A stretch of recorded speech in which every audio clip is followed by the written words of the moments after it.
Assalamualaikum warahmatullahi wabarakatuh. Alhamdulillahilladzi ja'ala Ramadana syahra siyami lil mu'minin. Wassalatu wassalamu ala asyrafil anbiya'i wal mursalin wa ala alihi wa sahbihi ajma'in. Amma ba'du.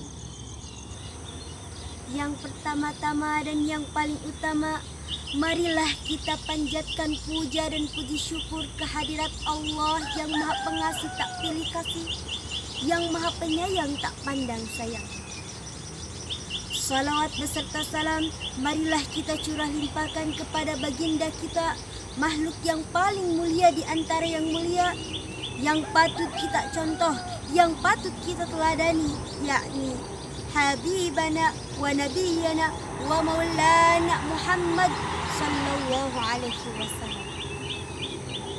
Yang terhormat dan yang saya hormati para jajaran Dewan Juri Lomba Dakwah Digital, dan tak lupa kepada teman-teman seperjuangan yang saya cintai.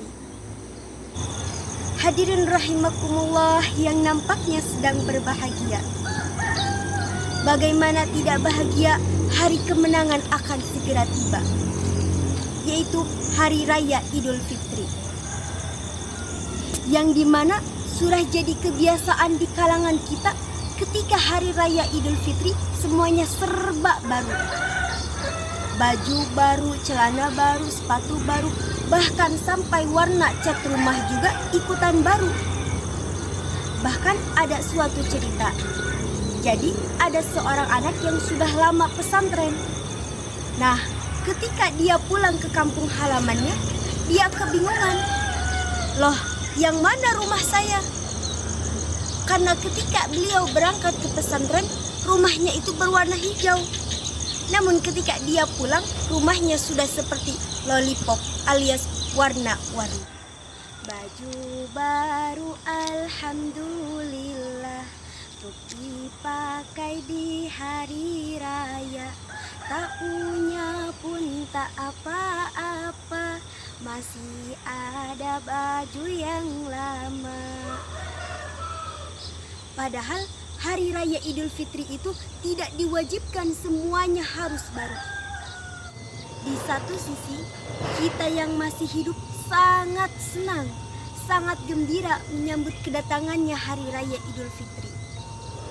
Namun berbeda dengan orang-orang yang sudah ada di dalam kubur, orang-orang yang sudah pangkatnya menjadi almarhum-almarhumah, yaitu orang-orang yang sudah mati.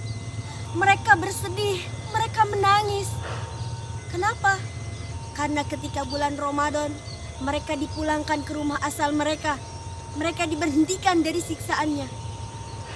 Namun setelah Hari Raya Idul Fitri, mereka berpulang kembali ke dalam kuburannya. Mereka disiksa kembali, ya Allah. Bagaimana mereka tidak bersedih?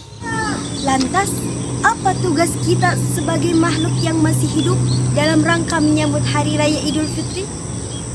Yaitu dengan cara memaafkan. Karena dengan kita saling memaafkan, kita terhindar dari sifat amarah juga benci. Bismillahirrahmanirrahim. Ruwiya an Abi Hurairah radhiyallahu anhu qala qala Rasulullah sallallahu alaihi wasallam, man atahu akhuhu mutanasilan falyaqbal dzalika minhu muhiqqan kana aw mubtilan fa illam yaf'al lam yarid alayya al-hawdha. Rawahul Bukhari. Yang artinya, dari Abu Hurairah radhiyallahu anhu berkata, telah bersabda Rasulullah sallallahu alaihi wasallam, barang siapa yang melakukan kezaliman terhadap saudaranya, baik menyangkut kehormatan ataupun yang lainnya, maka hendaklah ia meminta dihalalkannya darinya hari ini, sebelum dinar dan dirham tidak lagi berlaku. Di dalam hadis tersebut dijelaskan bahwasannya ketika kita memiliki kesalahan, ketika kita menyinggung bahkan menyakiti hati orang lain, maka hendaknya kita segera meminta maaf. Karena apa yang kita perbuat sekarang akan diminta pertanggungjawabannya kelak di akhirat. amal soleh seseorang yang menzalimi akan diambil dan diberikan kepada orang yang dizalimi. Jika seseorang yang menzalimi tersebut sudah tidak lagi memiliki amal soleh, maka akan diambil keburukan dari orang yang dizalimi tersebut dan diberikan kepada orang yang menzaliminya. Na'udzubillah. Hadirin rahimakumullah. Jadi salah satu cara untuk kita menutupi kesalahan kita yaitu dengan cara meminta maaf. Adapun bukan kita yang salah, bukan kita yang memulai duluan, tapi alangkah lebih baiknya kita yang meminta maaf. Walaupun otak gengsi kita, pikiran gengsi kita sering berpikir, buat apa sih meminta maaf duluan? Kan bukan saya yang salah, kan dia yang memulai duluan. Wahai saudara-saudaraku yang soleh dan soleha, meminta maaf duluan tidak akan membuat harga dirimu jatuh. Menjadi seorang pemaaf tidak akan membuat harga dirimu jatuh. Ma zadallahu 'abda bi'afwin illa izzan. Allah tidak akan menambahkan bagi hamba dengan pengampunannya kecuali kemuliaan. Jadi, ketika kita mau memaafkan kesalahan orang lain, ketika kita mau menjadi seseorang yang pemaaf, maka itu sama sekali tidak akan membuat harga diri kita jatuh. Melainkan Allah akan memberikan kemuliaan kepada seseorang yang mau memaafkan kesalahan orang lain. Oleh karena itu, kita sebagai umat Rasulullah harus bahkan wajib menjauhi sifat pemarah, apalagi pendendam.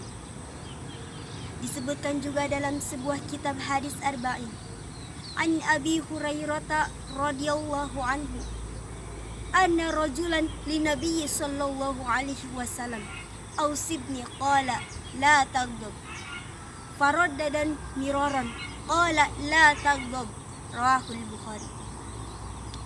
Yang artinya, dari Abu Hurairah radhiyallahu anhu berkata, telah ada kepada Rasulullah sallallahu alaihi wasallam seorang lelaki. Lalu ia berkata kepada Rasulullah, "Wahai Rasulullah, beri aku wasiat." Kemudian Rasulullah sallallahu alaihi wasallam bersabda, "Janganlah engkau marah." Rasulullah terus mengulanginya dan Rasulullah mengatakan, "Janganlah engkau marah." Hadis riwayat Bukhari. Di dalam hadis tersebut, Rasulullah telah mengajarkan kepada kita untuk tidak menjadi seorang yang mudah marah. Disebutkan juga dalam sebuah kitab Irsyadul Ibad, wal ghadbu fa innal ghadba yufsidu al imana. Wal ghadbu ari bendu eta fa innal ghadba mangka sanya-nyana ari bendu eta yufsidu ngarusakeun ieu bendu al imana kana iman. Jadi suatu sifat marah akan merusak kepada keimanan. Wahai temanku, apakah engkau rela? Apakah engkau tega? Sifat amarahmu akan merusak keimananmu. Jika kalian tidak tega, jika kalian tidak rela, maka hendaklah kita menjauhi sifat amarah.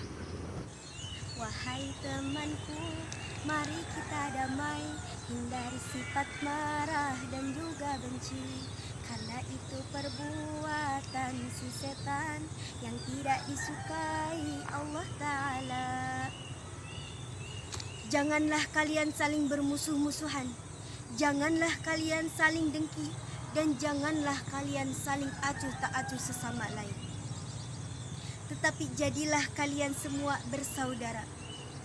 Sungguh Allah melarang permusuhan lebih dari 3 hari. Hadis riwayat Bukhari. Mungkin cukup sekian yang dapat saya sampaikan. Mudah-mudahan bermanfaat. Jika ada kesalahan, itu datangnya dari kebodohan saya sendiri dan baiknya dari Allah Subhanahu wa Ta'ala. Baju jubah celana cutbray, dadah goodbye. Wassalamualaikum warahmatullahi wabarakatuh.